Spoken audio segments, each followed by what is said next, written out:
Good morning, lovely people. This is Nathan Lindorf with The Rational Independent. For today's Reddit rant, we're going to the New York Times, and we're actually touching on an article that we might have a chance of not just being a partisan nonsense fest. We've had a fair amount of that recently. From the New York Times, new legislation proposes to take Wall Street out of the housing market.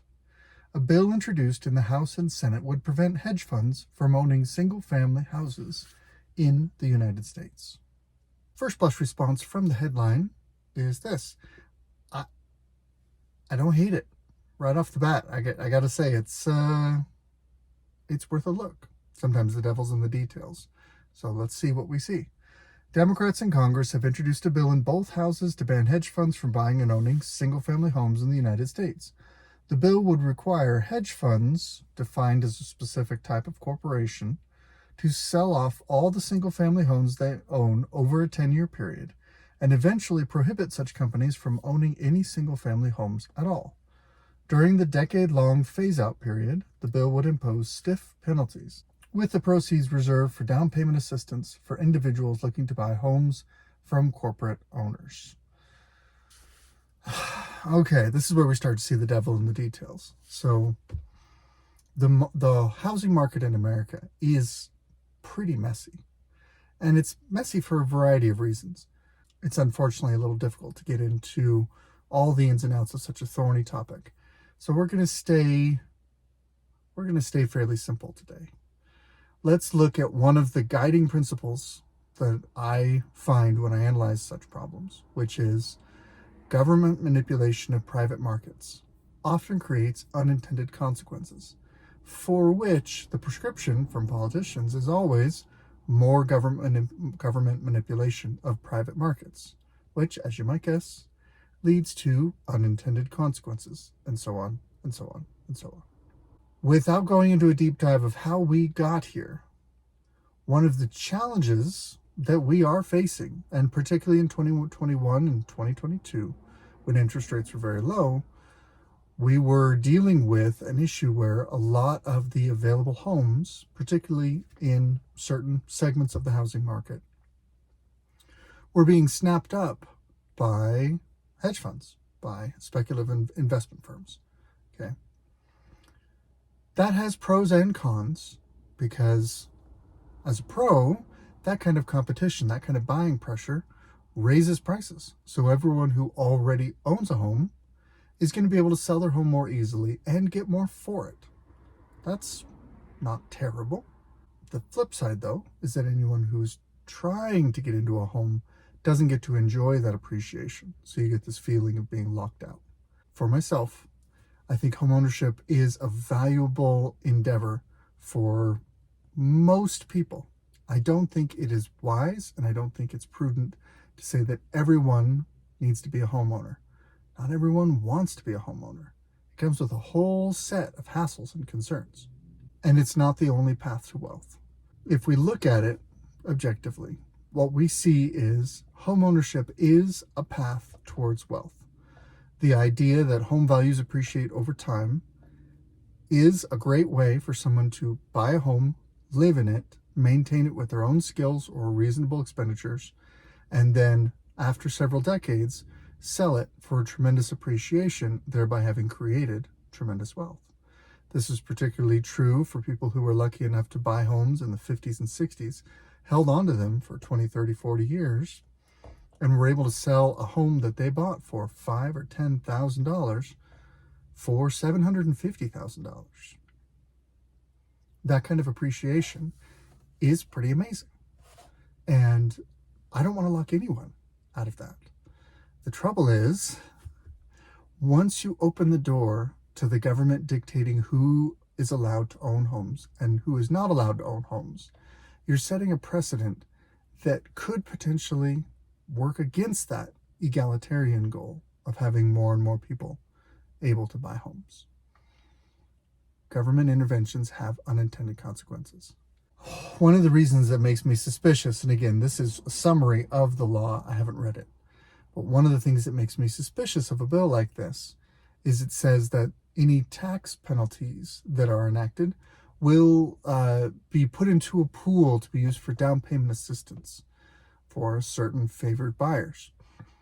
This is often how government programs are built. They are implicitly or explicitly designed as wealth redistribution schemes, where they're trying to carve out a certain amount of wealth from one group and give it to a more deserving group. It's a pursuit of equity or equality of outcome. And that in itself leads to disastrous places. We've talked about that other days, and likely it will keep coming up because this sort of thing keeps popping up. But we're going to move ahead in the article and let them explore the concept a little further. Okay, could upend a growing sector of the housing market and potentially increase the supply of single-family homes available for individual buyers. True. Increasingly out of reach homeownership is for Americans as home prices, driven by inflation, among other reasons, soar. So if you have politicians that cause inflation, which causes home prices to soar, then turn around and say, hey, that's a bad thing. Let's muck around a little more in the marketplace. Do you see how one unintended consequence leads to more manipulation? Most likely, that follow-on manipulation is going to lead to further unintended consequences. And interest rates soar. Let's see, who controls interest rates? Oh yeah, it's the Fed. Huh. Doesn't sound like private markets. It sounds like some sort of weird, creepy, central authoritarian control. So if the Fed raises rates and prints a ton of money, which causes inflation, which the Fed has outright said they want inflation, these things make homes more expensive and make borrowing more expensive, and therefore out of reach for more and more people. What I'm trying to point out is whether or not these hedge funds have misbehaved, whether or not they've made it more difficult for individual parties, individual buyers to buy homes, they're not the only players in the game of let's make things harder for the average American home buyer. You created a situation where ordinary Americans aren't bidding against other families, they're bidding against the billionaires of America for these houses. It's driving up rents and it's driving up the home prices. Now, it's interesting that they say that, because what these hedge funds do with the homes that they buy is they turn around and they rent them, which means you are reducing the proportion of homes available for purchase, but you are increasing the supply of rental properties. If you're increasing the supply of rental properties, anytime, basic economics, you increase the supply of something, that should lower the cost. Supply and demand. You have less demand because it's sated by a certain amount of supply. How is it that increasing the supply of rental homes raises the price of rental homes, or raises the rent that's charged? It's an interesting allegation that he makes. I'm not an economist, like I said, not an expert. I just pay attention, like to ask questions. In separate legislation, corporate owners of more than 75 single-family homes to pay a fee into a trust fund, again, to be used as down payment assistance for families. We're looking to pull money from one sector and give it to another. That always works out great. The bills are unlikely to pass. The bills were introduced 3 months after the New York Times. Let's promote our own story. Totally fine. Investors have purchased in the last few years a very large percentage of the city's homes, usually with cash offers, often well above market rates, which allows them to outcompete other first-time buyers. All right? Repeated over and over. They give some examples.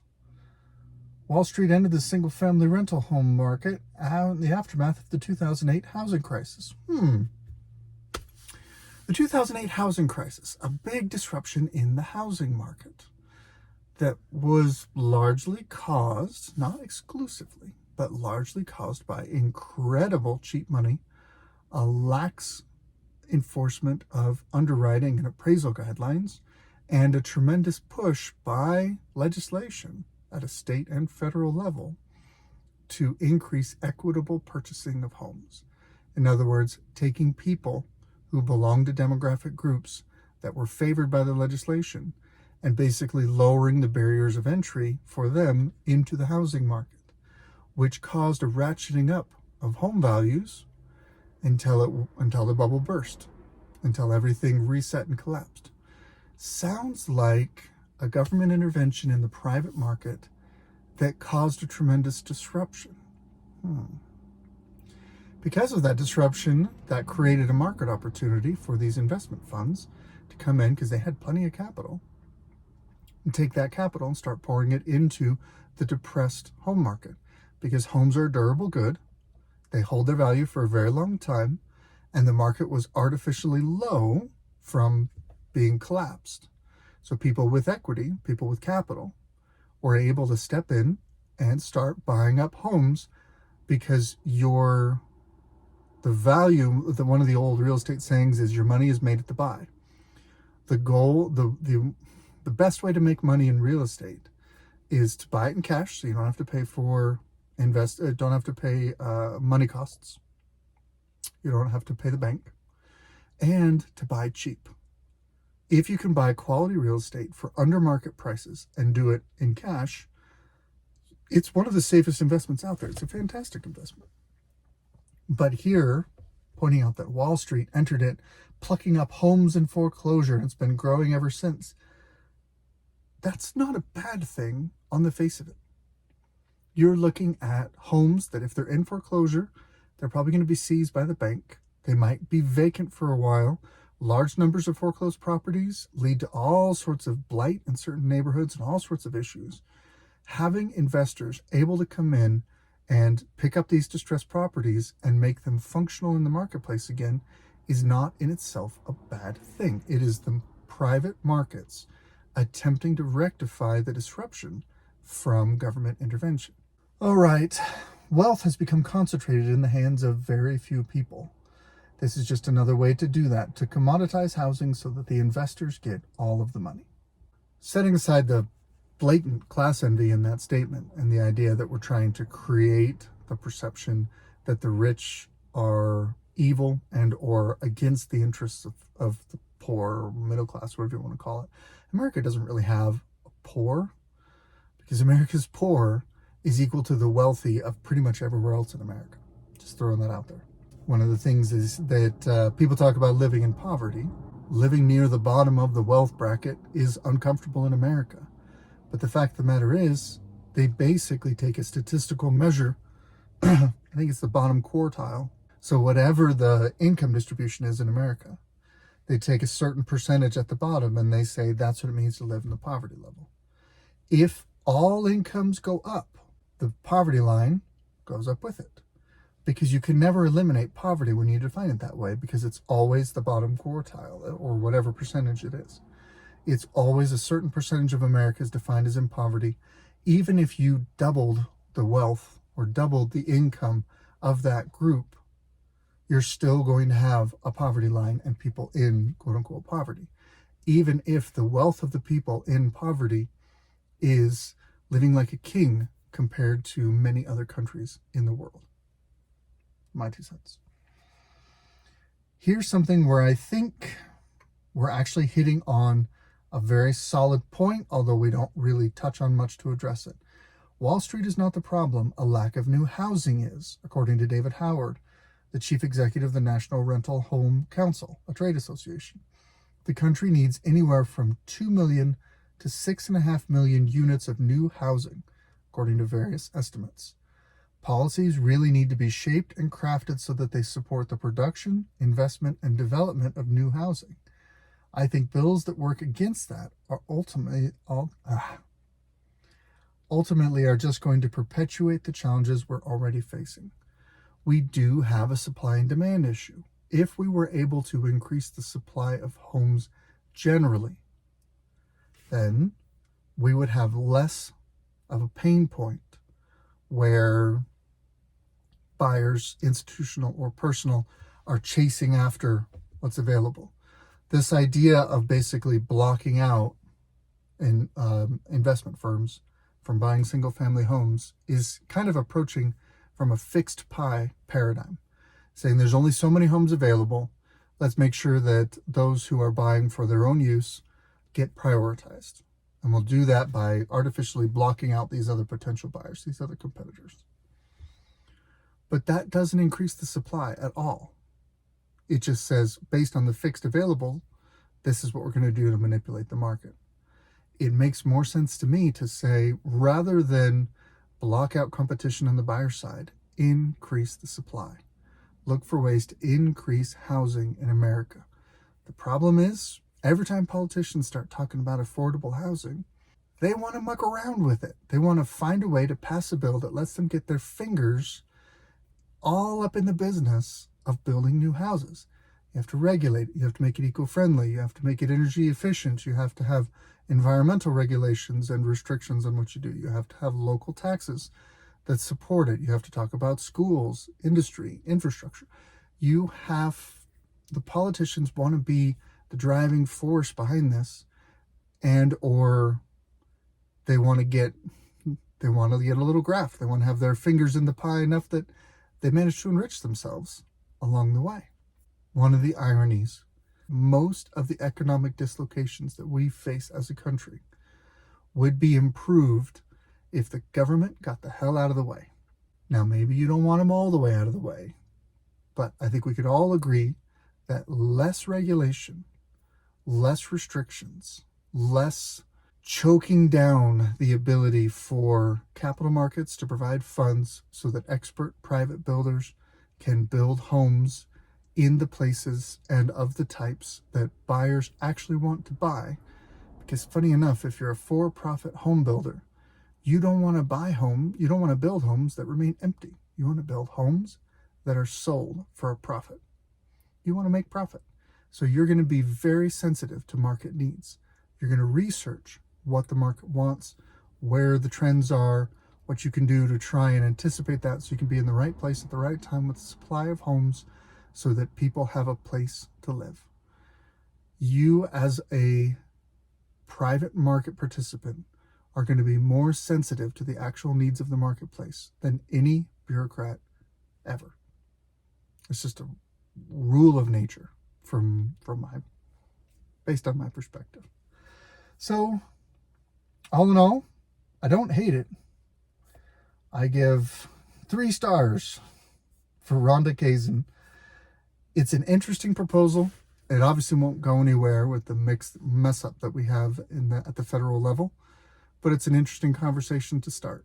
And at the end of the day, I think that the way you solve it is based on that last paragraph.